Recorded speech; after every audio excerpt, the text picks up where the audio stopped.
Let's go to Cape Coast first. Richard Kojonyako is my colleague, and he reported on this incident of the head teacher who was shot dead in Cape Coast. Richard joins us via Zoom. Richard, good morning. I'm not sure it's such a very good morning in Cape Coast. Have people gotten over the shock? Because this is Cape Coast we're talking about. This is Abra we're talking about. These things don't happen. Yes, they hardly happen. I'm not sure I've witnessed or heard any incident of a sort before in Cape Coast. And the fact that this is like a hired assassin, they didn't pick anything. So it's not like an armed robbery case where they struggle with a person for a property or money or anything from him, and then his resistance led to them shooting him. No, this is not a case like that. This is someone who had returned from work and parked the car, was almost about stepping out when the sound of the gun was heard. And there were no traces as to who might have done that.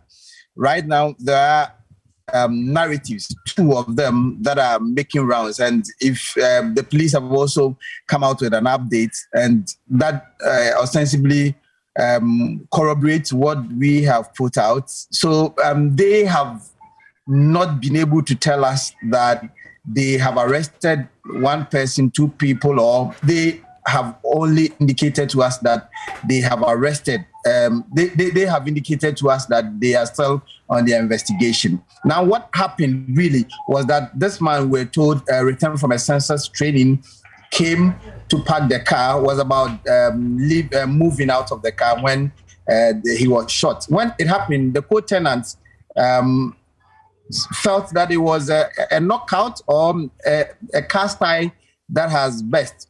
And so most of them went to their windows and peeked, only for the wife to come out screaming that they should come and help him. It's the husband. When they went, the person had allegedly shot him through the driver's side, the window, through. So the gun was put to his head. So if you look at how the thing happened, the person might have shot him at close range. And so that was what happened. So they called in the police, they came to help them. And then by the time they got to the Cape Coast Teaching Hospital, the person had already died. And so the body has been preserved at the mortuary of the Cape Coast Teaching Hospital. The police came there, they have picked materials there. They came to pick some fingerprints, other materials that would aid them in their investigation. Right now, we also saw that there was also a CCTV camera. So about 5 of them, but 2 were pointing to the direction where this incident happened. It is not a gated facility. It's a facility where workers, reside. So yesterday when I went there, I saw about 12 cars that were parked in the yard. They drive in, they park. So everybody has a parking space. And so this Mr. Gorman, Dr. Stink's parking place is right in front of his door. So every day when he returns from work, he parks in front of the house and then moves in. But so no one knows. There is a wall there. And people are speculating that the person might have climbed the wall and shot him, or the person might have hidden behind any of the cars and then shot their targets. So now they do not really know what to believe. There are 2 narratives. The one narrative indicates that after the census program, he and his friend went to the Breeze, a popular beach sports around the University of Cape Coast, and there was a heated political argument that led to the stabbing of one. That one we are yet to confirm. It's one of the leading stories around this thing. So and they said that one has been stabbed. So we are yet to trace to know the friend who was stabbed. And so those who believe in this narrative feel that the people that stabbed the friend, they were the same people that traced him to go and kill him. Another narrative is that he had a few issues in the school he hates, and it might be one of the teachers that might have done that. So this is another narrative that the police are picking on. Yesterday, they picked some of the teachers for questioning. We do not know because the police have not indicated that in their report. We cannot go. So these are the things that are happening around this murder case. But could you describe this vicinity again to us to help us understand better? What's this location? So this is Abra, adjacent the new Cape Coast Sports Stadium, and then directly opposite the Cape Coast at the University of Cape Coast Medical School Hostel. So opposite the medical school hostel. At the frontage of the house, we have a restaurant and a drinking pub. So the incident happened between 7:30 and 8 p.m. It is not that too late, so people were there having fun, eating, drinking, and so it was behind this restaurant and then the drinking pub that this incident happened. When it happened, just as I indicated, the co-tenant felt that it was a sound, maybe a best tire or a knockout or something, only for them to come out. So there is a road that stretches from the Cape Coast Stadium junction to Akotocher, and then that road also leads to the University of Cape Coast. So it is within town. It is situated within town. It's not really an outskirt of Cape Coast. And people are dumbfounded. They are traumatized, especially the co-tenants there, because when it happened, a lot of them told me that they had to send their kids to their relatives elsewhere because they do not know whether the person, the assailant, was still lurking around. And Mr. Gorman was not only their target, but they were targeting other people to also prey on. And so that is really where the action really took place. Yeah, but Richard, again, whoever did this, whether it's a group or a single person, they did not, or he or she did not take anything from him.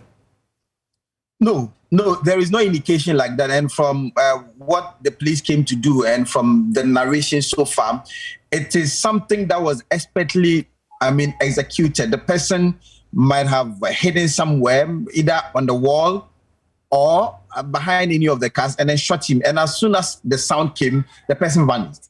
They do not know where the person died, whether the person scaled the wall and then ran away or died through the bushes or even passed through. There is not also any indication about a motorbike that was used in committing this crime or even a vehicle, so that they would even suggest a movement, unless the CCTV footages are made available to the police, that they would know that, okay, these were the surreptitious movement that went on at that particular point in time, for them to know who exactly might have done this act. And so they took absolutely nothing. Yesterday, when I had the interaction with the police, because he was shot through the window, and so you see in the car some of the broken glasses, and even on the floor some of the broken glass. So the person did not make any attempt whatsoever in entering the car. I think Mr. Gorman was the target, and then the target was achieved. And so after achieving the target, they took to their heels and then they went. So we don't know whether it's one person or a group of people that came or something. But what happened if a lot of people, about 15 tenants in a particular compound house, and then no one saw traces of who might have done that, and then where they are, it will be very difficult for someone to just come, kill the person, and then run away without any trace. And so it's a bizarre incident that it's a puzzle that they would want to unravel. Absolutely. We'll be watching closely. But let's talk about the family, because he left behind a wife and 3 children, I understand. How are they holding up? Well, so when the incident happened, the family were taken away from the house they reside now to a family house. And so yesterday, a lot of people went there to condole with them. The teachers from his school also went there. The police also went there to the place. So people will come to the scene where the incident happened, and then they will proceed to go to the family. They are indeed traumatized. If you look at Mr. Gorman has been a radio presenter. He's one of the pioneers of ATL FM, the campus-based, our affiliates. And so he's been there. Anyone in Cape Coast who has been there for a very long time knows the name Dr. Stink. And he rose to become the head teacher of the Ansepetu Anglican Basic School. And so the co-tenant told me that this is really a shocker, and they do not know whether the person that did this act is still around and want to do that, because It's not happened in Cape Coast before. It's never have I heard. You only hear that, okay, armed robbery attack, there will be a struggle, and then if there's a resistance, and then the person will be shot or injured or something. But for someone to just come and take someone down like that, it's never happened. And so it left many people talking and wondering. People say that, well, so when we go to work, then we certainly must return to our various homes very early. But I tell you what, that this incident happened between 7:30 and 8 p.m. It's not that late.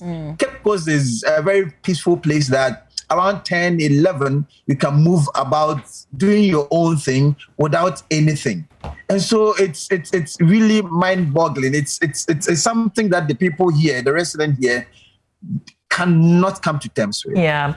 Well, Richard, I mean, it's such a shock to those of us who are in Accra. And yesterday I heard people saying, oh, these things happen usually in Accra and not in places like Cape Coast. So we will leave it here so that you can follow on the angle of the police. As we know it, no arrest has been made apart from the teacher who was brought in for questioning because he had had some previous misunderstandings with the deceased. So Richard Kojo-Nyarko will let you follow up. Let us know if there are new developments in this matter.